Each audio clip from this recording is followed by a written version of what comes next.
Being from South Florida, I know all about hurricanes. Been through them, been through even the eye of a major storm.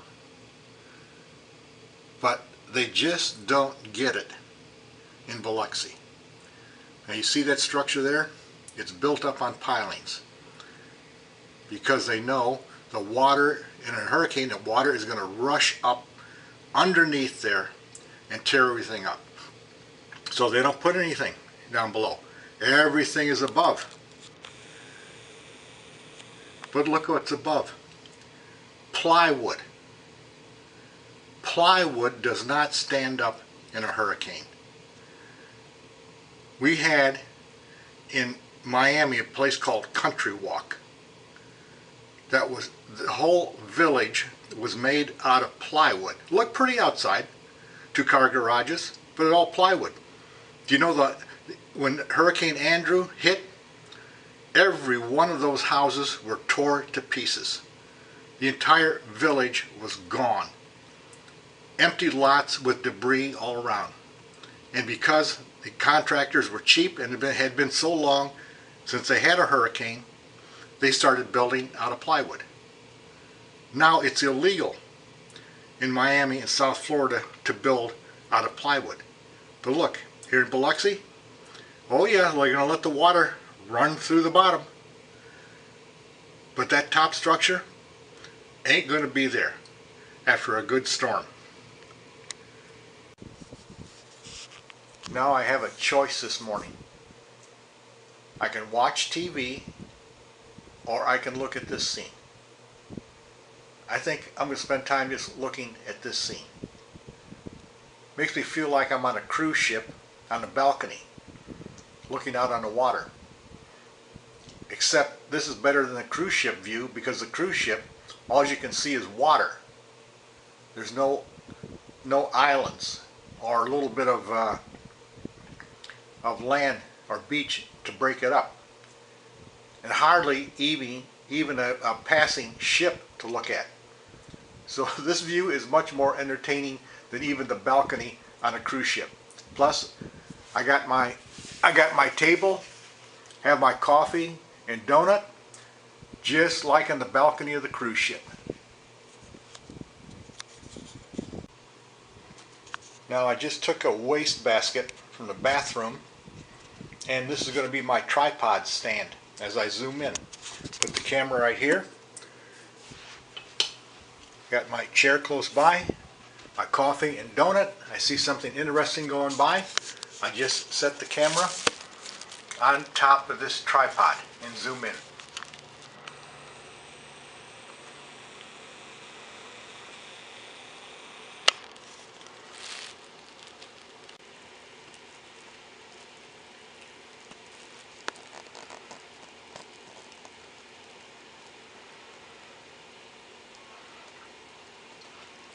Well, I'm using my tripod or my waste basket.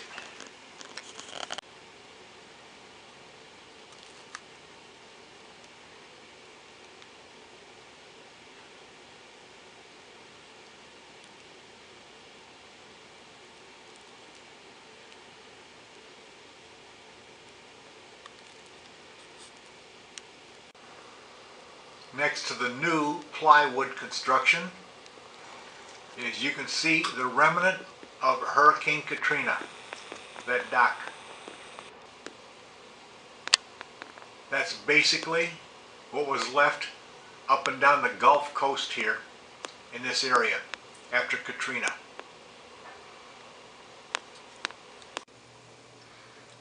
This is my breakfast with a view.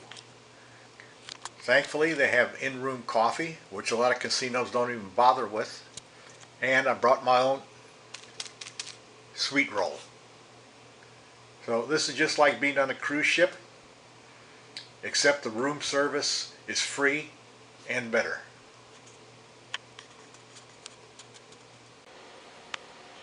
On that barrier reef in front of me, I notice there's an old dock.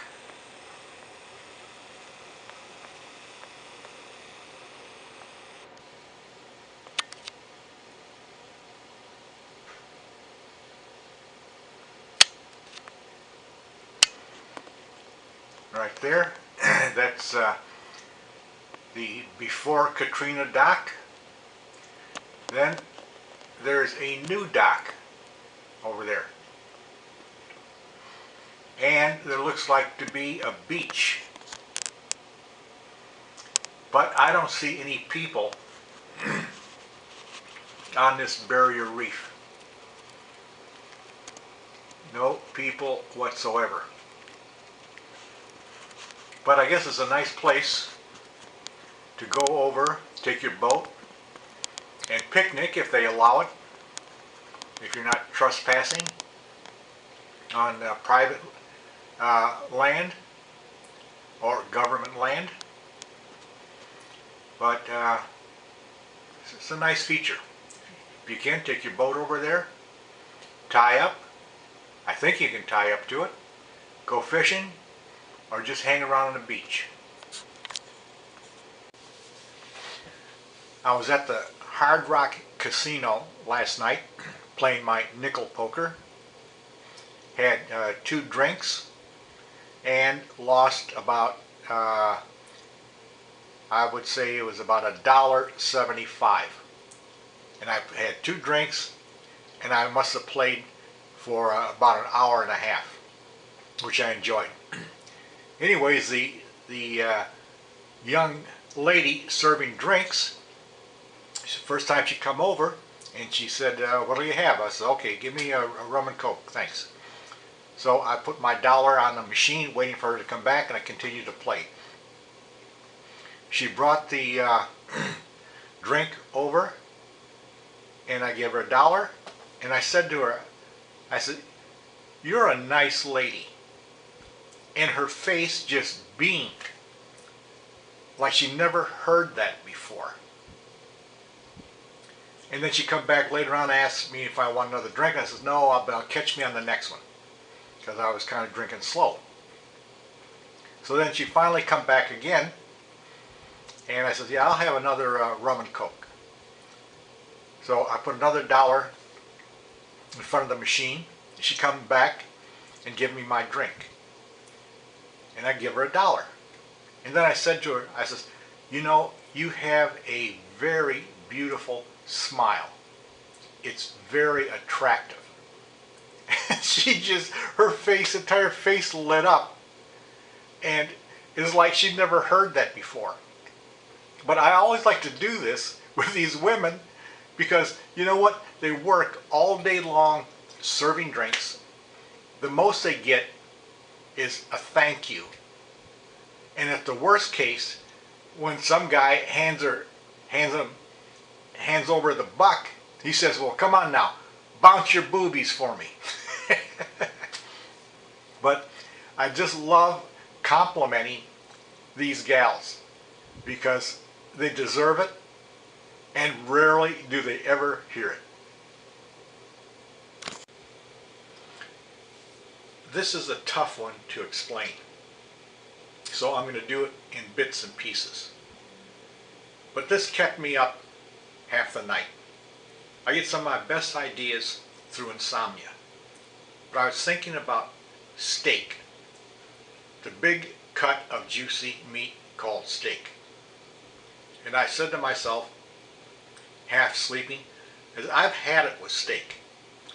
As I don't have much interest in ordering steak anymore.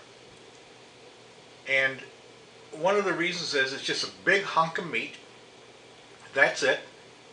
It's got one flavor to it.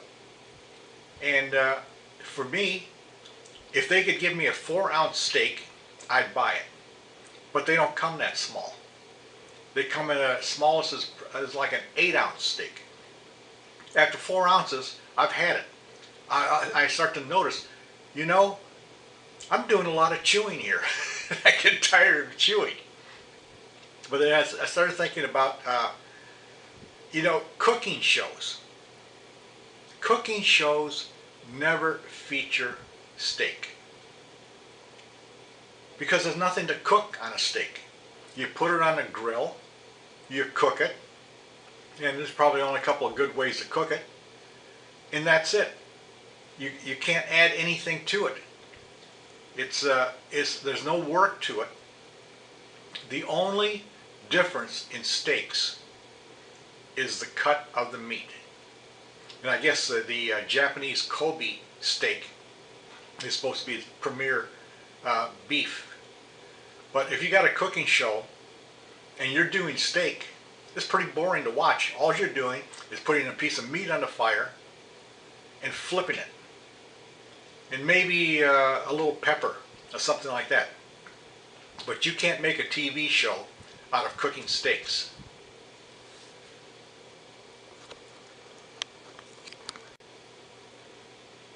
Then I got to thinking, halfway through my sleep, where did steak eating come from? Well, it come from cave people. They ate a lot of steak because they killed the animals. The cave people were a lot like these shows you watch on Alaska, and these people out there in the bush trying to survive, and they say, I got to get a moose today, I got to kill a moose, otherwise I'm going to starve to death, I hope I get a moose. And of course, it's a TV show, and they finally do get a moose. But what are they doing? They're killing for calories. They're eating that meat not because, oh, I want a juicy moose, I think I'll have a juicy moose today. No, they want those calories because they're burning them up so fast. And that's the same thing with the cave people. Why did they eat steak? Why did they eat meat all the time? Because that was the most thing available, unless they had berries, and I can't imagine there was many wild vegetables to eat. So their greatest source of sustenance was meat, the steak, and they ate it because all the calories they burned up in hunting, they had to replenish it with meat, and meat is the only thing that will do it. I don't think there were too many cave people that were vegetarians. I don't think they'd last very long. But anyways, that's just thoughts on the history of steak eating.